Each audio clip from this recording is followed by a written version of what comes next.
Bakunzi ba Mugagi Channel, turabaramukije.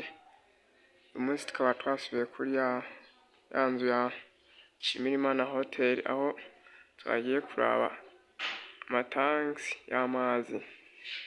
Kaba twasanze nk'uko twabibabwiye amatanki meza cyane rwose abika amazi avuye ku mazu, akaba ari amatanki manini rwose.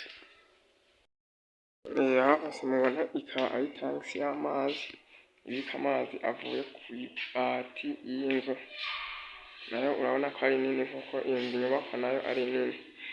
Rero nk'uko uyu munsi ari umunsi mpuzamakungu wahariwe amazi, niyo mpamvu twahisemo kongera kubereka aya matanki kugira ngo tugire n'icyo dukoze ku bintu bijyanye n'amazi meza.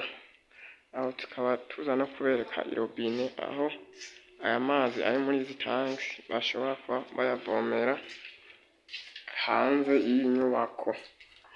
Rero mukomeze kubana natwe tubereke n'aho bayavomera,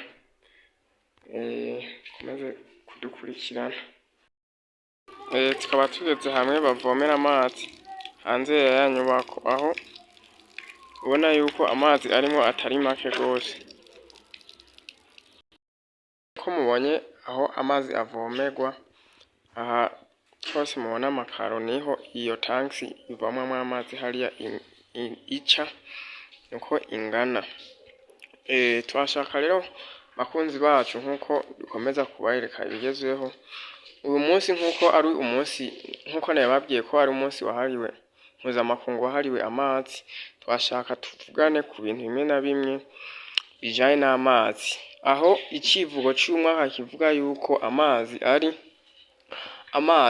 ubumwe cyangwa se amahoro.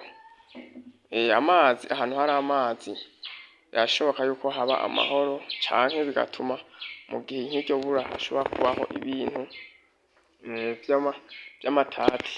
urabona nka matati usanga ibihugu bifitanye nko muri Afurika ndetse n'ahandi hatandukanye, aho usanga ibihugu byo muri Aziya bifitanye amatati avuye ku mazi.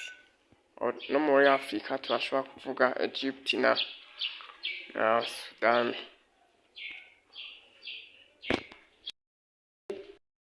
Naho n'ahandi aya mazi bashobora kuyavomera, biraboneka yuko banasizeho n'ikintu bashobora kuyakiriramo mu gihe bashaka menshi. Rero tugiye nko ku bijyanye n'uyu munsi, turabona yuko amazi ari ingirakamaro, aho intumbero nyamukuru ari ukumenyesha abantu, babereka ukuntu bakoresha amazi neza, batayasesaguye, batayononye. Umuntu wese akamenya akamaro k'amazi. Aho twavuga nko akamaro k'amazi, ONU ivuga yuko ibihugu byunze ubumwe bivuga yuko amazi ari ubuzima. Kavuga yuko uyu munsi watanguye guhimbazwa itariki nk'iyi 22 z'ukwezi kwa gatatu mu 1992. Aho rero turashobora kuvuga ko hari nk'ibihugu bidafise amazi twavuga meza cyane akwiye. Twavuga ibihugu nka bya Kuwait, bya Benin, ibihugu byunze ubumwe by'Abarabu, Singapore na Jordania. Kandi ngaho muri Afurika turashobora kuvuga yuko nka Chad ari igihugu gikenye amazi rwose, aho nka ibice 6% aribo bashobora gushika bakaronka amazi meza.